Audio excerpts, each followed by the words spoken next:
میرے ایک دوست ہیں بڑے اخبار میں لکھتے ہیں، ان کی فون آیا مجھے، کہتے ہیں تم نے ہماری ناک کٹوا دی ہے معاشرے میں۔ میں نے کہا اچھا کیا ہوا ہے؟ وہ تم تحریک لبیک پاکستان کو سپورٹ کرتے ہو۔ میں نے کہا ہاں کیوں، کیا ہوا؟ میرا پہلا تعارف علامہ خادم حسین رضوی صاحب سے یہ تھا کہ مجھے اپنا پروگرام کرنا تھا، اور میرے پروڈیوسر حسین حیدر صاحب نے کہا خادم حسین رضوی لائن اپ کر دوں، تو میں نے کہا کہ خادم حسین رضوی کون ہے؟ تو انہوں نے کہا تمہیں نہیں پتا، بہت بڑی شخصیت ہے، اور اس وقت لاہور کے اندر جو ہے وہ بہت بڑا، اسلام آباد میں سوری معاف کیجیے گا، بہت بڑا دھرنا چل رہا ہے۔ میں نے کہا اچھا چلے ٹھیک ہے، لائن اپ۔ میں نے کوئی تیاری نہیں کی، میں جانتا نہیں تھا۔ چلتے چلتے مجھے کسی نے کہا کہ علامہ صاحب گالیاں دیتے ہیں۔ میں نے وہ سوال کر لیا لائیو سے، بڑی خندہ پیشانی سے انہوں نے مجھے جواب دیا۔ یہ میرا پہلا تعارف تھا علامہ خادم حسین رضوی صاحب سے۔ بعد میں مجھے ڈرایا گیا، مجھے کہا گیا کہ بڑے سخت لوگ ہیں، نقصان پہنچا دیں گے، انہوں نے بڑے سخت سوال کیے۔ میں نے تھوڑی ہمت کی اور میں نے دوبارہ سے انٹرویو لائن اپ کرنے کی کوشش کی، تو ایک شخص سے میرا رابطہ ہوا جس کو کہا جا رہا تھا کہ یہ علامہ صاحب کا بیٹا ہے۔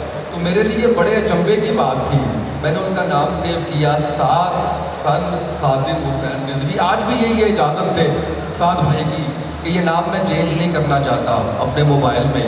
تو میرے لیے بڑے اچنبھے کی بات تھی، یہ ایسا بھی ہوتا ہے کسی بھی مذہبی جماعت، کسی بھی سیاسی جماعت کے لیڈر کے بیٹے کا نمبر بھی ایسے مل جاتا ہے؟ یعنی میں اگر کہوں کہ زرداری کا انٹرویو کرنا ہے تو بلاول بھٹو سے بات ہوگی میری، سوال ہی پیدا نہیں ہوتا۔ تو میرا جو پہلا تعارف سعد بھائی سے تھا، وہ انٹرویو کا ٹائم ہوا، میں آیا تو میں ڈر رہا تھا کہ یار کوئی یہاں سے مجھے مار نہ دے، میں نے شاید کوئی سوال کیسا کر دیا ہے۔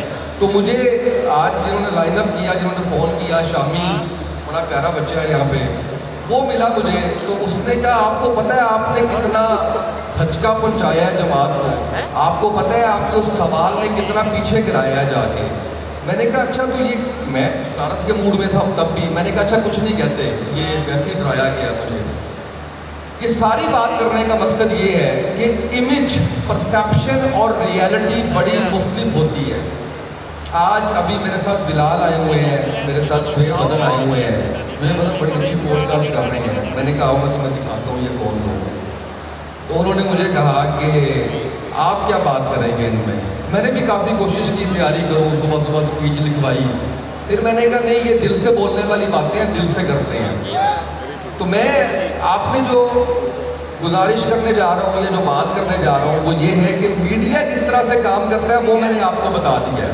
اس کے بعد میں نے جب وہ دوسری ملاقات میں بابا جی کا انٹرویو کیا تو سارے سوال میں نے کیے، میں نے یہ بھی کہا کہ میں ریسرچ کر کے نہیں آیا تھا، آپ نے تو کبھی گالی نہیں دی تھی، انہوں نے بڑی خندہ پیشانی سے اس کو بھی قبول کیا۔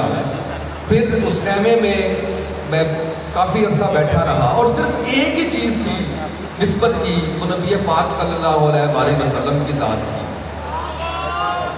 اور علامہ خادم حسین رضوی صاحب نہ تو کسی مل کے مالک تھے، نہ بادشاہ تھے، نہ کوئی بہت ہی ارب پتی کھرب پتی تھے، لیکن آج جو کچھ انہوں نے کمایا ہے، جو کچھ آج ہم دیکھ رہے ہیں، اگر میں اس کی بات کروں تو اس کے اندر علامہ صاحب نے اپنے آپ کو ایک سچا عاشق رسول صلی اللہ علیہ وسلم اپنے آپ کو ثابت کیا ہے۔ یہ ہم سب کی بدقسمتی کہ ان کی زندگی میں ان کو نہیں پہچان سکے۔ میں نے چھانا پھٹکا، میں نے بابا جی سے کہا، میں نے کہا کون کھانا کھلا رہے ہیں؟ ابھی میں لنگر کر کے آ رہا ہوں۔ میں نے کہا یہ کون فنڈنگ کر رہا ہے آپ کو؟ ایک شخص آیا، اس نے ایسے پیسے رکھے، انہوں نے کہا بابا جی یہ لنگر کے لیے، بابا جی یہ سیکیورٹی کے لیے، یہ فلاح انتظامات کے لیے۔ تو یہ وہ چیز تھی جس نے مجھے قریب کرتے چلے گئے، اور مجھے سر آپ نے 3 منٹ کہا ہے، مجھے صرف 2 منٹ اور چاہیے ہوں گے، میں بڑی امپورٹنٹ بات اور بھی کرنا چاہ رہا ہوں۔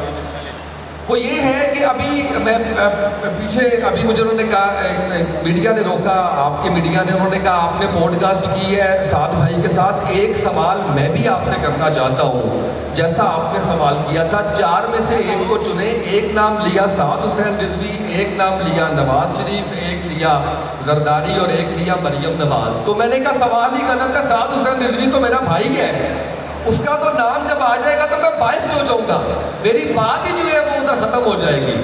تو یہ جو عکس ہے بابا جی کا، اور جس طریقے سے سعد بھائی نے اس تنظیم کو، اس جماعت کو دن رات محنت کر کے آج جس ڈائریکشن میں لے کے جا رہے ہیں، اس کے اوپر کوئی سوال نہیں اٹھا سکتا، کوئی بات نہیں کر سکتا۔